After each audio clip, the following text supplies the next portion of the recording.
my name is Sasha. Welcome back to my channel.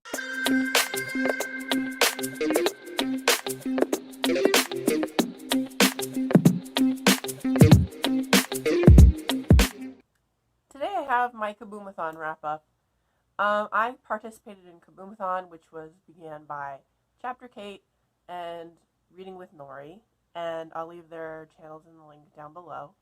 I'm going to show my my bingo card because I did get bingo.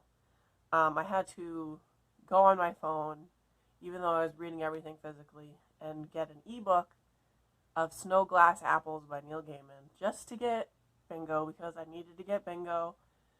I don't know why. It's like pathological. I have to complete the bingo cards. Anyway, I read 1, 2, 3, 4, 5, 6, 7, 8, 9, 10, 11, 12, 13, 14, 15 books for KABOOMathon.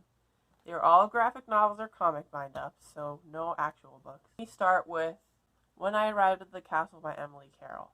I gave this 5 stars. I thought it was horrifying and gory, and I loved it. I think I am really into like graphic novels, like horrific, like scary graphic novels. I think that's what really draws me. I loved Through the Woods, and I loved When I Arrived at the Castle. The art is so good, and the story is really interesting, and I really liked it. So yeah. Next, I read the first volume of Bitch Planet by Kelly Sue DeConnick and illustrated by somebody. Illustrated by Valentine Delandro. This is about a planet where women are sent in a very misogynistic society when they break the rules of that society. And it was very, very good. I didn't like the art very much in this one. I gave it 4 stars because of the art. But it was a good time. I liked it. Then I read Spider-Gwen. Who Are You By? By Jason Latour and illustrated by Robbie Rodriguez.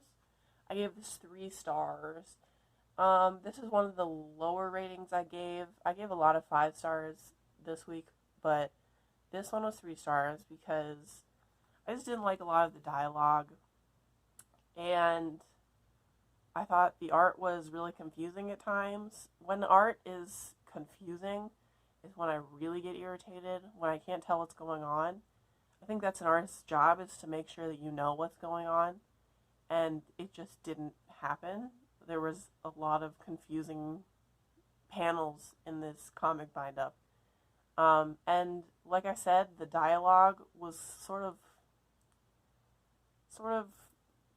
lame. It was some of her, let me see if I can find some of her, the way she speaks when she's Spider-Woman, or Spider-Gwen. Here we go. Pajama Friday every day, yo. Like, come on. Oh, that made me cringe. Like, really, it made me cringe when I read it, and made me cringe just now. It's not good. But it was a good story and just good characters. And I did enjoy it, so I gave it 3 stars. Then I read the second volume of Bitch Planet. I gave this 5 stars. I thought the art didn't bother me as much in this because the story was so good. There was a lot happening. It was very actiony, and it ended. Like this was the last 5 comics of the series, and I'm so sad because I don't get to know what happens next. It does end on kind of a cliffhanger, so I was really upset. But it was good. I gave it 5 stars. Then I read Pretty Deadly, Volume 1, by Kelly Sue DeConnick and Ella Rios. And this is what's this about? I realize I haven't been telling you what every single one is about. And this one is really hard to describe.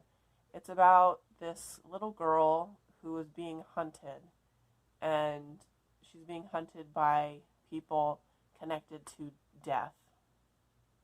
And the story is very lyrical, and the art is gorgeous. It's also very gory. Another reason I probably liked it. And it was beautiful. And I gave 5 stars. Then I read The Wicked and the Divine, and this is the copy that my dog ripped up. As you can see, she chewed it real good. Let me get that in there. Yep, chewed it up real good, and I had to pay $15 for this, and the librarians were laughing at me because they said that sounds like when you come into your teacher's classroom as a kid and say, my dog ate my homework, except you don't have to pay $15 when your dog eats your homework. You just get an F. So yeah, this was a reread for me. I haven't been telling you which ones were rereads or not. I don't know why, but this was a reread for me, and I did like it. I gave it 4 stars, but it was just missing something. Like, maybe it was because it was a reread. It just didn't hit as hard as it did the first time. But it's a really good story. Like, if you get anything with, like, gathering the pantheons of the gods and have them come down on Earth, like, I love mythology. Like, that's my jam. So, I did like it. I just didn't give it 5 stars. Then I read Black Widow, The Finely Woven Thread by Nathan Edmondson and Phil Noto. And this I gave 5 stars. I love Black Widow, and like, she's my favorite character in the MCU, I think. As far as I know. As far as I can remember right now. But I love her so much, and this comic really does her justice with just how she feels about her past and her need to atone, while also being a good person, just trying to be a good person when she thinks that she's built for evil.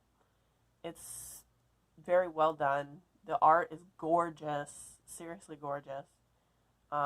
If you want to see some of the art for some of the things, I did a reading vlog.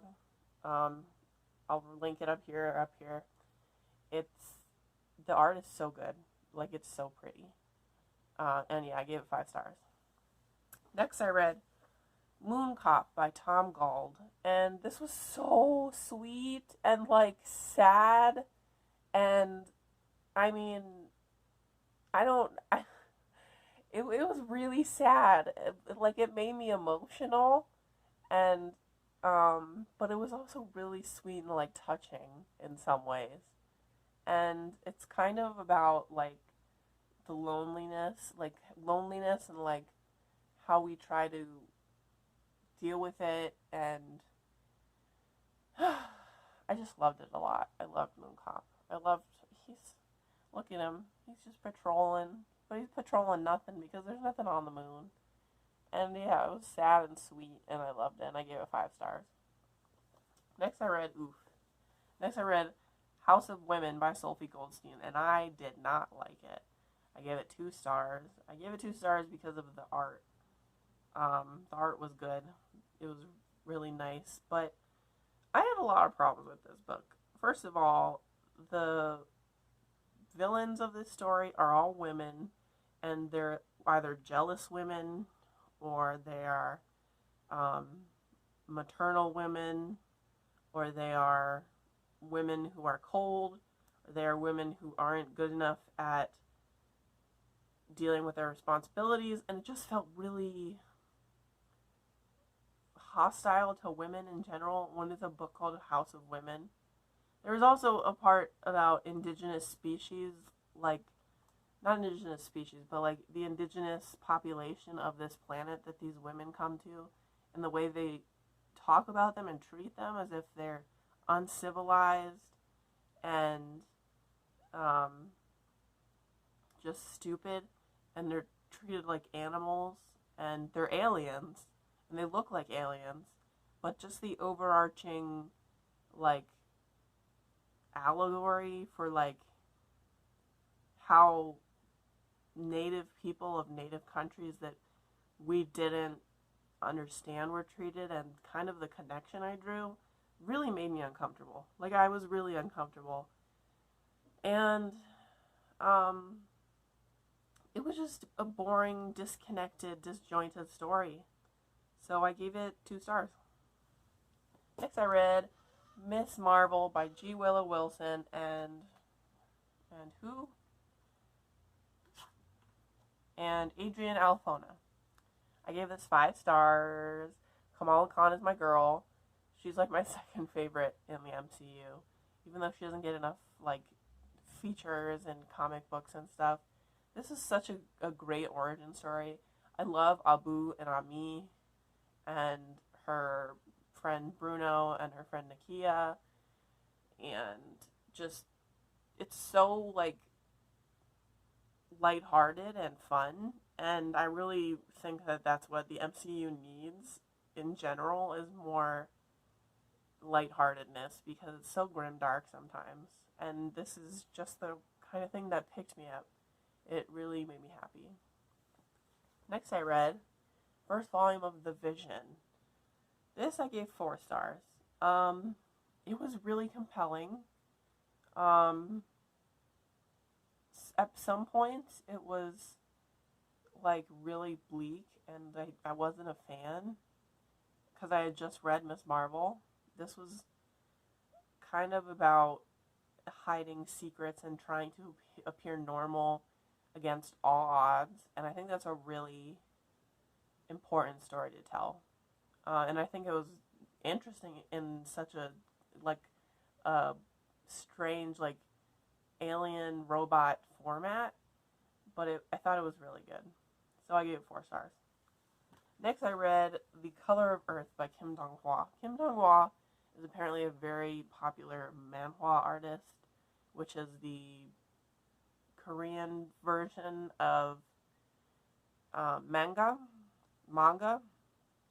and this was one of his series. This is the first book in one of the series called The Color of Earth, and it's about Aehwa and her mother, and Aehwa growing up in Korea as the child of a single mother, learning to love, learning about her own body, learning, basically just growing up.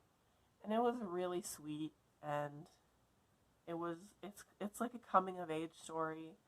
So it had some like inappropriate moments, but like it was just really nice, and I really enjoyed it. Did I say I give this 5 stars? I give this 5 stars. Then I read Snow Glass Apples by Neil Gaiman, and I give this 5 stars. It's a reimagining of Snow White if Snow White was a vampire, and it was so rad. Like there was gory like pictures. The art is so stunning, and that's all I have to say, is that it was fantastic, and I gave it 5 stars. Then I read Run for It, Stories of Slaves Who Fought for Their Freedom by Marcelo de Salete. And I believe he's a descendant of the Brazilian Bantu people.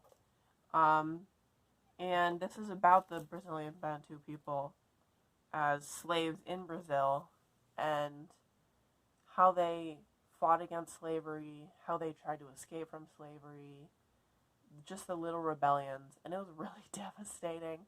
Like, I think the last thing I saw about slavery was Harriet, and every time it just gets me, and this was especially new to me because I didn't know that Brazil had slaves. Like, I didn't know that was a thing. I guess that's my own ignorance, but it was really heartbreaking, some of the stories. Yeah, I gave it 5 stars. It's not a fun read, but it's important. The last thing I read was The Encyclopedia of Early Earth by Isabel Greenberg. This I really, really loved. It was so funny, and like sometimes it had like dark humor, but it was just funny and like a good time all around. Like the art was it's kind of simplistic, but in a good way. Like it added to the story, and it felt like a child's reimagining of early Earth, and it was so fun. Like I just loved the whole thing, and the importance that it puts on storytelling, and how it's so important to just tell stories, and yeah, I loved it. So I gave it 5 stars. I gave a lot of things 5 stars this week. Um, I got a bingo. I don't remember what the bingo was, but I got bingo, so I'm satisfied. I read like 15 things, which helped my Goodreads goal, which I'm currently 40 away from completing, 39 from completing. And yeah, I really had a good time. I'm thankful for Kate and Nori for hosting, and I hope we get to do it again next year or sometime soon. And that's all from me for now. Comment down below if you've read any of these, and what you thought about them. And I will see you in the next one. Bye!